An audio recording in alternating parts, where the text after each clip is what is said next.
guys? Nethervvoid here with some more War Thunder for you, and what I kind of wanted to talk about today is patch 1.31 and also a couple other things.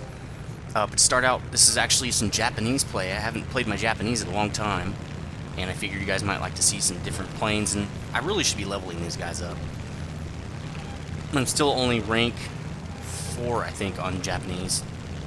And again, I know a lot of you guys have already heard me talk about it, but it's really because the Japanese they have too many weaknesses in my opinion to make them fun to play. I am going to show you a little bit of how I've figured out how to play them in this video. But first of all, what I'm trying to do here is I try to do this now in every battle right when I fly out, is hop in a bomber and bomb a few targets. Help us get the win a little bit. I'm still, again, not very good at it, but I'm trying. So you can see I'm dropping pretty steep here, and I'm not really gaining a lot of speed. That's one of the first, well, it's kind of a weakness for a bomber in this sense, the way I'm using it, just because really I want to gain a lot of speed so I can get away once I do my bombing run. Like the A20, I'd probably be about 600 or 700 speed right now. And now look how fast I'm bleeding speed, just flying straight. I'm not even doing anything. I'm not turning, well, I am a little bit right there. I'm not really doing anything, and I'm bleeding tons of speed. So probably because the lift on Japanese planes was really high. They seem to fly very slow too, which is very odd, I thought, but you're going to see that in a little bit. Bombing a couple targets here. Not a big deal. That was only one. This thing has 6 50-pound bombs right now. I haven't unlocked a lot of other options as far as bombs. I've got somebody on me. And got a hit on him, nice. And there we go. I'm hit pretty bad. Cut in half pretty bad.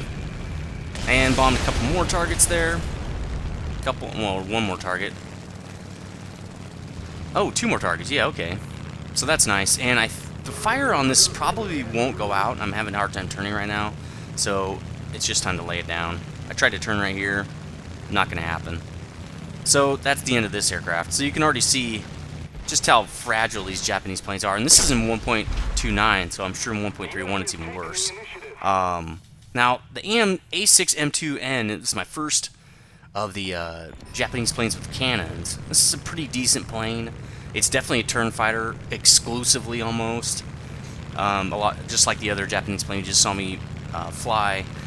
It really bleeds speed quickly. It has a lot of lift, and it does not have very good speed. So, anyway, watch how I play this one. Basically, the way I do these turn fighters now is I'll dive in on someone fairly close like this, try to get a couple shots on him, and then immediately turn right onto his tail. That's one of the big advantages of these Japanese planes, is you can get right on the guy's ass when you do a flyby. And now I have lots of opportunity to get plenty of hits on this guy. So that's kind of how you want to fly it. You want to get into a fight, like pretty much right away you want to get into a dogfight, and then out-turn the guy and just jack him up. Now, he cannot hit you almost at all. If he gets a few good hits on you, you're going to die quick, because Japanese planes are made out of wood primarily. So anyway, just watch how I'm doing it with this plane. You'll see it's a lot different fighting style than previous, than other planes that I fly. So patch 1.31, a lot of people are pretty pissed about it. What they've been saying is there's a LA 5 and 7 buff that's just ridiculous. It's making historical battles just crazy. They're dominating it. Just have really ridiculous flight models. I don't know if those are new planes or not in 1.31. I thought they were not. Maybe they were just getting a flight model update. Anyway, what one of the devs said on Reddit was that is definitely a bug and it will be fixed. It was not meant to be that way. Something, I guess, must have slipped through development or something like that. But anyway, so hopefully they'll get that change in soon. Also, now you can make or create squadrons, which are like clans. I will be doing that relatively soon. I've been sick for the past couple days. That's why you didn't see a video yesterday. I was actually out of work and everything. I stayed home and slept for like 6 hours or something like that. So see, with these bombers, you can also turn to get right on their butt. Now, this guy was already zooming away from me pretty fast, and at 60-something, at 0.6, it's not really good for Japanese to open up. When you have weaker guns like the Japanese do, you want to open up like at 0.4 or less. I mean, normally it's great to do that with any plane, But with Japanese, it's almost imperative, just because their guns don't hit hard enough. So that guy waited till that guy swung back around. Then I'm going to implement turn on him so I can preserve energy here, which is paramount in a Japanese plane. You'll see why. They just they have energy problems all the time. So yeah, I should be creating that squadron soon, DGA.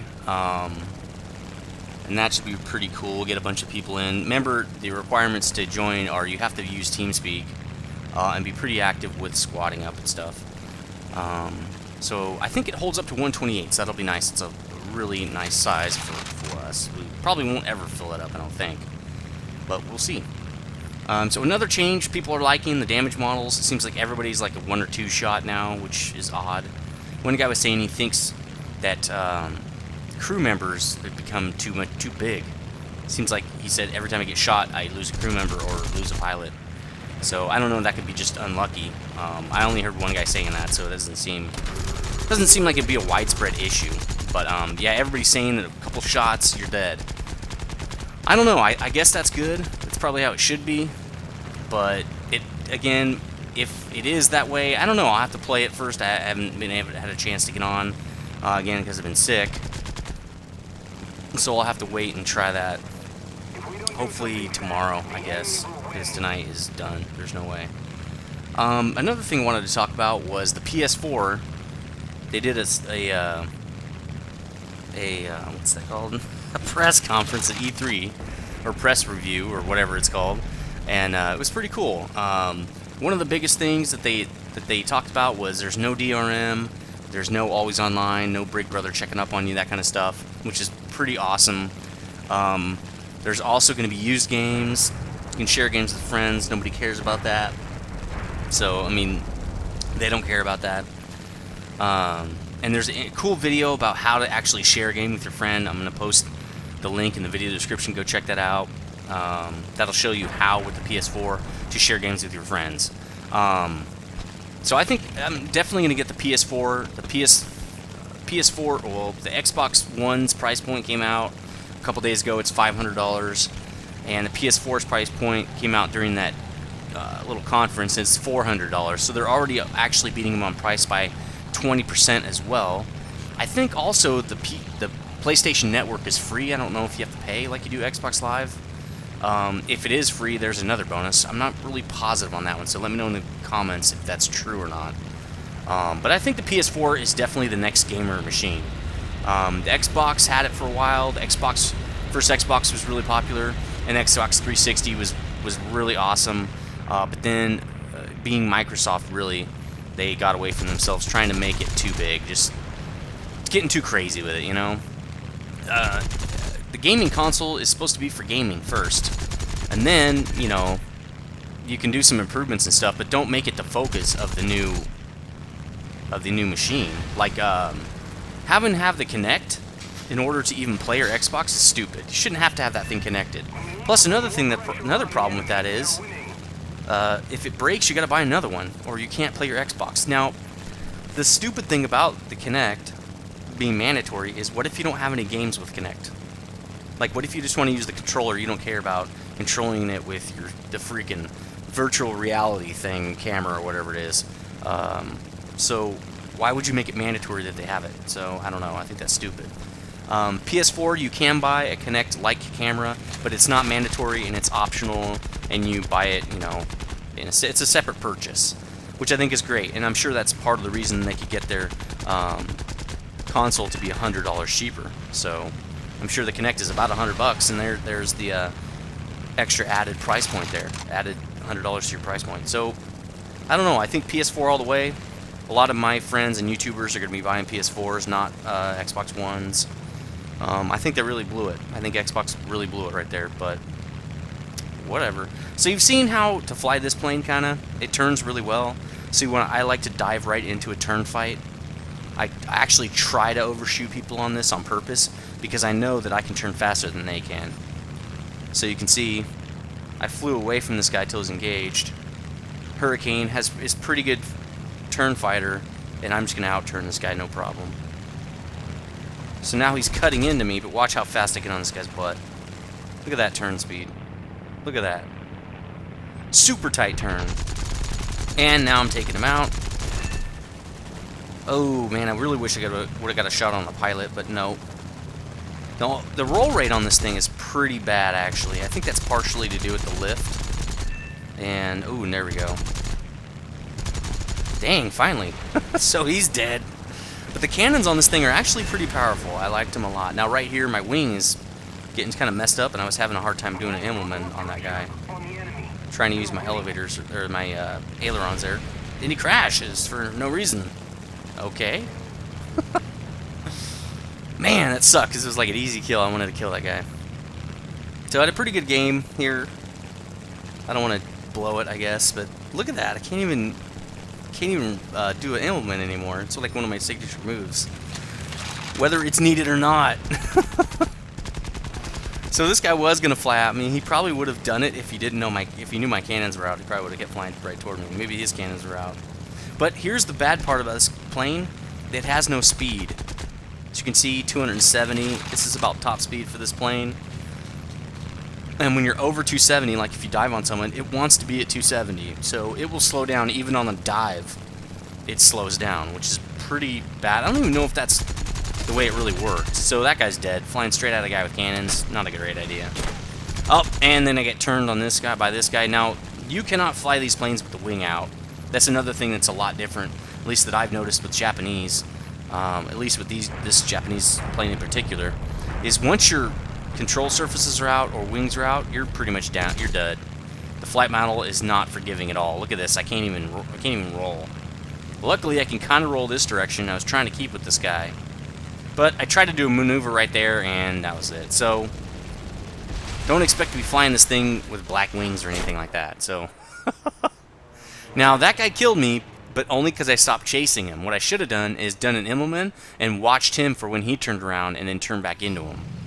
So the Kai-43, an awesome plane. Again, this flies a lot like the other Japanese planes. High lift, bad speed. This actually has a little bit better speed capabilities than the A6, but the guns are not as good. I think it has two 12mm guns. I'm not positive on that, but it's definitely not very... It doesn't pack a good punch, we'll just put it that way. So at this point, what I'm trying to do is hunt down bombers. We're getting pretty jacked up here, and I need to kill off the bombers. So I'm going to keep on this guy until I can kill him. A lot of times these guys will fly, and they'll just turn around. So I wait. I'll act like I'm off of them. I'll stop shooting at them, and then they'll turn around, and then I'll just go after him. That one guy in the 153 was definitely looking at me when he was flying away to watch when I turned, and I turned off of him because he could see that he was, pulling away from me. Another thing I noticed about Japanese planes, when you do this kind of a barrel roll right here, which I'm about to do, that's more of an aileron roll, but you don't lose enough speed doing it or something. Probably because it's such a great turner and it turns so tight. Usually I get enough horizontal distance doing that I can just start shooting at him again for quite a ways. So I'm doing a little bit more of a barrel roll this time. And he goes down. Nice. So that's one less bomber that we need to worry about. So also the PS4, they showed off a lot of exclusives and stuff. That was pretty cool. I'm not really up on those games because I'm not up on console games, but a couple of them looked pretty interesting. I think Titanfall is one of the ones I want to look at. It's kind of a mech game. I think it's an MMO, I want to say, but I'm not positive. But you can also fight outside of your mech. It's not just mech based, which is kind of cool. You have the jump jets and stuff, which is kind of neat. So I'll be looking forward to that. Now, it's not just a console game. It's actually going to be released on the PC as well. So that is going to be neat. I'm going to be watching for that. A couple other games that came out that looked pretty interesting, but I can't remember what they are off the top of my head. So this is a pretty long game. I'm having a hard time now talking about these matches for so long because there's a bunch of time in between when I kill someone and I'm chasing another guy down. There's just a lot of downtime. Where I'm not really doing anything. I'm just flying to the next... I really wish I would have hit that guy. I would have probably got the kill, but he crashed before I could hit him. So, yeah, and I'm just flying to the next target. There's really no strategy there. Sorry, I'm almost yawning all the time because that I had the stomach flu, and for some reason it made me real tired at the same time. Probably should go after that I-16, because we only have a couple targets left. In fact, I think he just killed one. Yeah, okay. But I really wanted to help that bomber out so he could bomb some targets. So while I was doing that, I noticed all these planes coming in. Gladiator could be an issue. I don't want to let him fly right by me. So, and I jack him up, but really a big part of that is because, for one thing, the guns are pretty much on the nose on this thing, so every one of your shots is going to go into the guy. And the Gladiator is a biplane, so it's got a lot of the same issues that Japanese do. It's made out of wood primarily, easy to take down. So he's dead. Thinking, okay, the A20, he's going to be a problem. Having a pretty good game here. These guys are fast, though. If I don't get right on him and shoot him down, then I've got no chance. So my guns are back. The A20s, though, they can take a real pounding. I'm really curious to see how it is in 1.31, to see if they're easier to take out. Because, like, I've had 3 or 4 guys on me, and it took them, like, whole magazines to take me out, which is kind of interesting. I thought it was funny. So, there we go. Left wing's dead, engine's dead. It's pretty much going to be... Whoa! And 2 guys ram each other right there, right at the last part of the game. That's awesome. So, pretty good game there. Again, having a good game in my Japanese planes. 2 deaths, 7 kills. Not bad. 2,200 experience. 11,000 credits. Not a lot of credits. 18,000 XP. Even though I got on hand and fighter, I didn't get a lot of credits in that game, so it's kind of weird. Anyway, let me know what you guys think about all that stuff. See you guys next time.